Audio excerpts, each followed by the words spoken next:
Hi, I'm Sarah Holding, and this is the second in my series of videos about the thinking and the ideas that have gone into my brand new book CHAMELEON, which comes out on the 28th of June.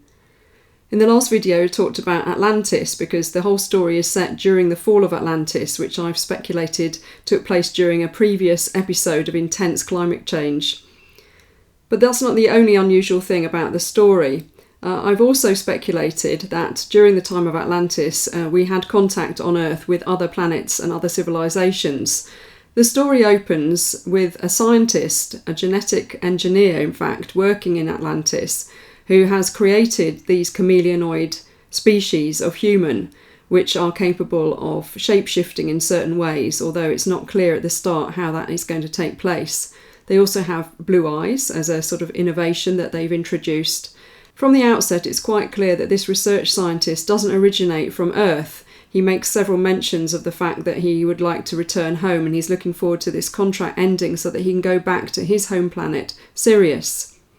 Now, Sirius is actually our nearest star system, and there's some quite unusual things about it, because long before modern astronomers began to observe Sirius and understand that it wasn't just one star but had other stars and planets orbiting around it, we also had heard from a tribal group in the middle of Africa, namely the Dogon people, that their cosmology, their history, their story about their origins on Earth and their ancient past and their ancestors involves the idea that they were visited once very long ago by some people from Sirius, which they call Nyantolo, and they know all about the Sirius star system. They call it Sigitolo and Potolo.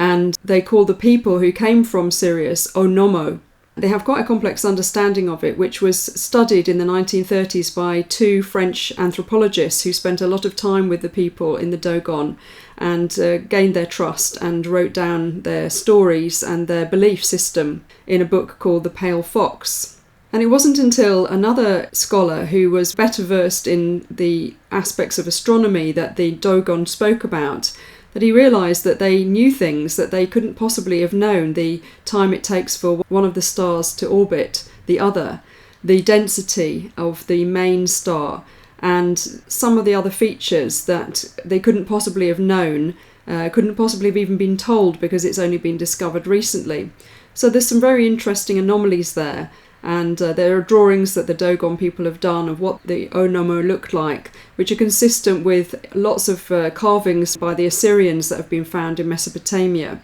of bearded gentlemen with kind of fish-like, mermen-like tails, carrying these strange little bags.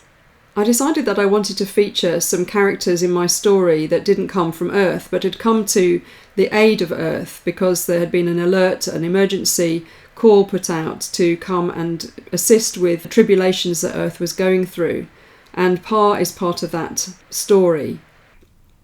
So do leave me a comment below if you've got some thoughts about the Dogon or some ideas or questions about Sirius. I'd love to hear what you think, and also don't forget you can pre-order my book now from Amazon and all the other online retailers, and also you can get signed copies direct from my website sarah-holding.com.